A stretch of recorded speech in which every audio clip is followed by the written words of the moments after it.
تو یہ اللہ کا ہم پر بہت بڑا احسان ہے کہ اللہ نے کہا میرا گھر ہے، چلو جی اب اس کے گرد چکر لگاؤ، گھومو. اور ایک انتہائی افسوس کے ساتھ اب لوگوں میں عبادت میں روحانیت ختم ہو رہی ہے. انٹرٹینمنٹ کا عنصر زیادہ آ رہا ہے، روحانیت کا عنصر ختم. یہ دو بہت بڑی عبادتیں ہیں عمرے میں، طواف اور سعی. اس میں باتیں کرنا، سیلفیوں کی طرف توجہ دینا. دیکھو جب آپ اپنے دل سے کسی کام کی عظمت کو ختم کر دو نا اور انٹرٹینمنٹ بنا لو اس کو، اس کا سب سے پہلا وبال پتہ ہے کیا آتا ہے؟ پھر دوبارہ کبھی بھی آپ وہ عبادت کرو گے اس میں آپ کو روحانی لذت محسوس نہیں ہوگی.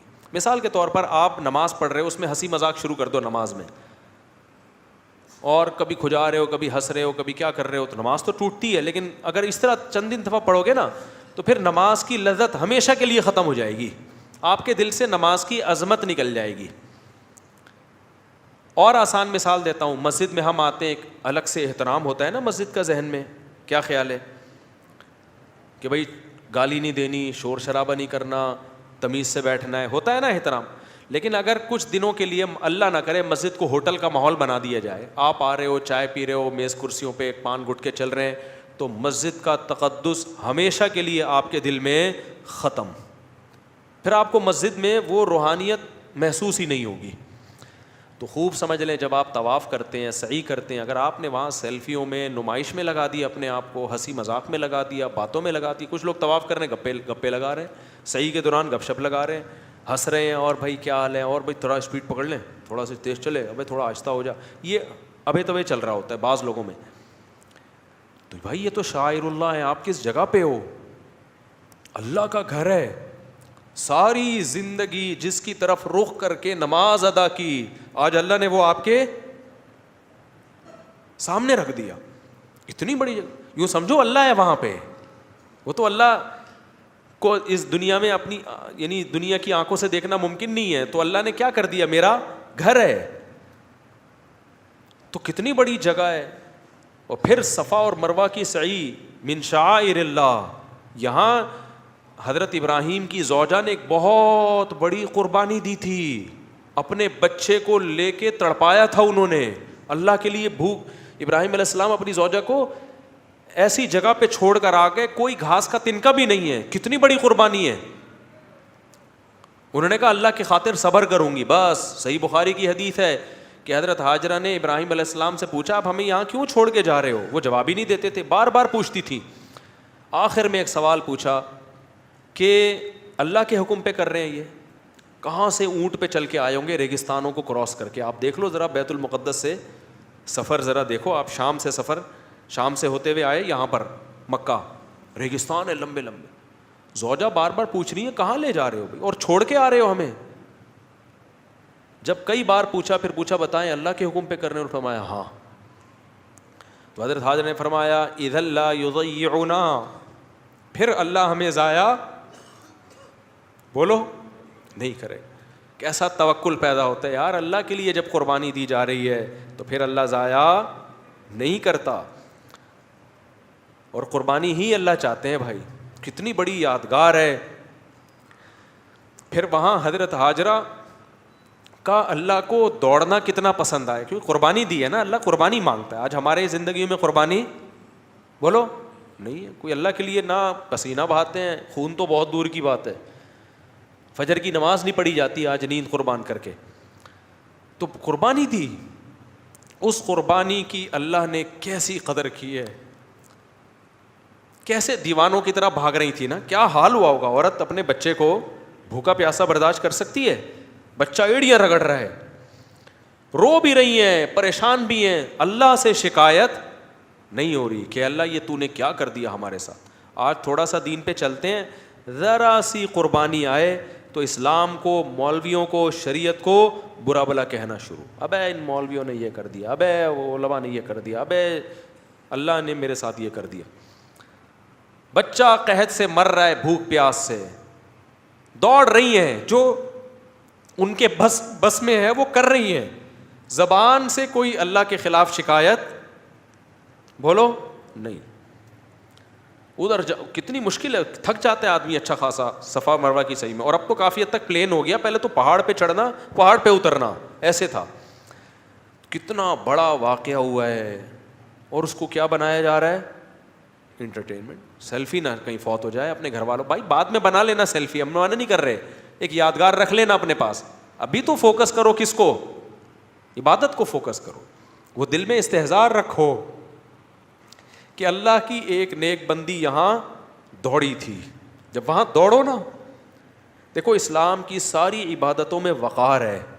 حدیث میں آتا ہے جماعت نکل بھی رہی ہو نا, دوڑ کے مت آؤ مسجد میں, کیونکہ یہ وقار کے خلاف. دوڑنا ہے تو جاگنگ کرو, جا کے پارک بنے ہوئے ہیں, گلی محلے دوڑنے کی جگہ نہیں ہے. وقار ہے. وہاں کیا ہے؟ اس وقار کو ایک طرف رکھ دو. کتنے بڑے بڑے بزرگ پیغمبر سب وہاں کیا ہوئے ہیں؟ ایک حد تک چلتا ہے, فوراً اللہ کی طرف سے آرڈر ہوتا ہے اب چلنا نہیں ہے, اب کیا کرنا ہے؟ یہاں سے دوڑنا ہے. دیکھنے میں تو کچھ بھی نہیں ہے بھائی, بہت بڑا سبق مل رہا ہے ہمیں اس واقعے سے, بہت بڑا سبق. یہ کیسی کوئی غیر مسلم دیکھے یار یہ کوئی عبادت ہے؟ نماز عبادت سمجھ میں آتی ہے, رکوع کر رہے ہو, سجدہ کر رہے ہو, قرآن پڑھ رہے ہو, سمجھ میں آتا ہے نا, روزہ رکھ رہے ہو, یہ کیا عبادت ہے دوڑ رہے ہو؟ اللہ نے کہا نہیں, میں نے عبادت کو کیا کر دیا ہے, اس کا فلسفہ ہی چینج کر دیا. عبادت جو میں کہوں گا وہ کرنا پڑے گا. تو وہاں کیا کرنا ہے آپ نے؟ دوڑنا ہے وہاں پہ. تو یہ بہت بڑا ایک, تبھی حدیث میں آتا ہے کہ نبی صفا اور مروہ میں جو پہاڑیوں پہ بہت لمبی دعائیں مانگا کرتے تھے, اور بہت زیادہ. ہمارے جتنے اکابر حج کرنے جاتے تھے, عمرہ کرنے, ہمارے شیخ مفتی رشید احمد صاحب بھی اور جو میرے شیخ ہیں بھی, وہ بھی, ہم نے سب کو دیکھا ہے کہ صفا مروہ پہ لمبی لمبی دعائیں, کیونکہ یہ دعا کی قبولیت کا موقع ہے. واقعہ ہوا تھا یہاں پہ, اس کا واسطہ اللہ کو دیا جا سکتا ہے. لیکن ایک وہ بھی ایک انٹرٹینمنٹ سے بن گئی ہے. عمرے میں بھی مجھے تو, میں چونکہ اب عام دنوں میں تو میں جب عمرے پہ جاتا ہوں تو منہ چھپا کے جاتا ہوں, لیکن احرام میں تو منہ نہیں چھپایا جا سکتا نا. تو طواف کے دوران لوگ آ کے تنگ کر رہے ہوتے ہیں, اور مفتی صاحب, میں نے کہا تم, مجھے غصہ آتا ہے پھر مجھے, یار تم اللہ کے گھر میں آئے ہو, مفتی صاحب کو دیکھنے کے لیے آئے ہو تم یہاں پہ, کتنی افسوس کی بات ہے. جب طواف کر رہے ہو, تمہیں ایک مشہور آدمی نظر آیا تو اللہ کو دیکھنے کے بجائے کہاں دیکھ رہا ہے؟ مفتی صاحب کو. بعد میں مل لینا, بعد میں اگر مفتی صاحب مارکیٹ سے شارٹ ہو گئے تو کوئی بات نہیں, ابھی کس کو فوکس کرو, اللہ کا گھر ہے بھائی, اس کو, اس کی توجہ دو. ہاں تھوڑا سلام کر لیا, ہیلو, بس اتنا کافی ہے. اس وقت سیلفیاں طواف کے دوران لینے کی کوشش, یہ بہت غلط حرکت ہے. صفا مروہ میں بھی, تو حج میں تو اور زیادہ ہے. حج میں رمی بھی ہے, رمی ایک الگ ہی عبادت ہے. پھر طواف زیارت ہے. طواف زیارت کا کیا مطلب ہے؟ بقرعید کے دن طواف. یہ عام طوافوں جیسا طواف نہیں ہے, کیونکہ بقرعید میں جو طواف ہوتا ہے نا, وہ ہے اصل وہ طواف جو بیت اللہ کی وجہ سے ہم پہ واجب ہوتا ہے. وہ اللہ نے 3 دن رکھا ہے بقرعید کے 3 دنوں میں. اس میں کتنا ساری دنیا, یعنی جو بھی مسلمان دنیا بھر سے جاتے ہیں, 3 دن ہی ہیں ان کے پاس اس میں طواف, وہ حج کا رکن ہے وہ.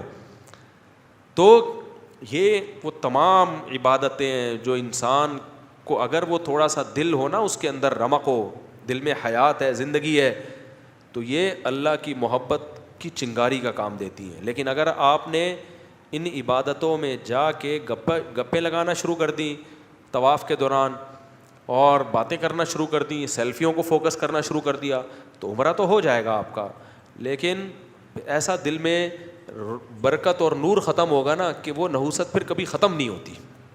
کتنے لوگ ہیں دل ہی نہیں لگتا ان کا وہاں پہ, کہتے ہیں یار بس آئے تھے بس جلدی سے عمرہ کر کے بھاگے یہاں سے. تو یہ اللہ تعالیٰ کی طرف سے پھر دل میں جو ہے نا وہ سیاہی پیدا ہو جاتی ہے. تو اللہ نے کیا فرمایا, ان اول بیت وضع للناس للذی ببکۃ.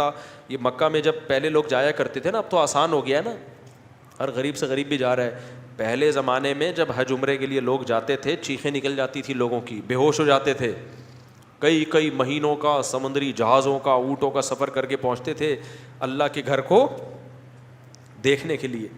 جب نظر پڑتی بے ہوش ہو جاتے لوگ. اب تو ٹیلی ویژن میں بھی دیکھ رہے ہیں, موبائل میں بھی دیکھ رہے ہیں ہر وقت, اور پھر سیلفیاں بھی لے رہے ہیں. تو کیا ہو گیا, دل میں اس کی جو اہمیت تھی اور جو ایک جذبہ ہونا چاہیے تھا وہ جذبہ ختم. تو اس میں ہمارا ہی نقصان ہے, اللہ میاں کا کوئی نقصان نہیں ہے. یہ کافی وقت ہو گیا, وقت بھی ہمارا مکمل ہو گیا. ایک آیت بس میں پڑھ کے بیان کو ختم کرتا ہوں. اس میں اصل میں سورہ آل عمران میں نا غزوہ احد کو بہت تفصیل سے بیان کیا. آج میرا ارادہ تھا غزوہ احد کو میں بیان کروں گا, لیکن دوسرے موضوعات پر وقت ہو گیا. یہی ہوتا ہے ہمارے ساتھ, یہ بچپن سے ہوتا آ رہا ہے, کیا کریں ہم. لوگ کہتے ہیں ٹاپک جو ہوتا ہے وہ تو ہوتا ہے نہیں, تو کیا کرنا ہے آپ نے, کوئی ایم اے اسلامیات کی تیاری تو کرنی نہیں ہے. کیا خیال ہے, جو نصیحت کی بات اللہ نے زبان سے کہلوا دی سن لیا کریں. تو ہمارے یہ تفسیر کے جو تراویح کے بعد کے لیکچر ہیں یہ اسی طرح ہی چلتے ہیں. تو بس جو اللہ کہلوا دے وہ مارکیٹ میں ہم لے آتے ہیں. تو غزوہ احد ہے تو وہ آپ اپنے طور پہ مطالعہ کر لیجئے گا پھر, ٹھیک ہے نا, اپنے طور پر اسٹڈی کر لیے گا. موقع ملا تو کل بیان کر دوں گا, یہ بھی ہو سکتا ہے کل کوئی دوسرا مضمون آ جائے, ورنہ میرے پچھلے سال کے لیکچرز میں غزوہ احد بہت ڈیٹیل سے. اور اصل تو میرے تفسیر کے لیکچر جو ہوتے ہیں وہ میرے جو چینل ہے نا مفتی طارق مسعود اسپیچز, اس پہ چل رہے ہیں لیکچرز, وہ سنا کریں. اس میں غزوہ احد بہت, اس میں ٹو دا پوائنٹ میں ہٹتا نہیں ہوں, جو رکوع ہے بس اسی کو فوکس کرتا ہوں میں. تو وہ میرا خیال ہے 450 لیکچر ہو چکے ہیں, تو وہ آپ لوگ سننا شروع کریں لیکچر نمبر 1 سے. 8 لیکچرز میں صرف عربی گرامر سکھائی ہے اس میں, اور 8 لیکچرز کے بعد پھر 30واں پارہ, پھر پہلے پارے سے لے کے تفسیر. تو وہ سنیں انشاءاللہ, اس سے بہت فائدہ ہوگا. آج کے لیے اتنا کافی ہے. اللہ تعالیٰ سمجھنے کی, عمل کی توفیق عطا فرمائے. وما علینا الا البلاغ.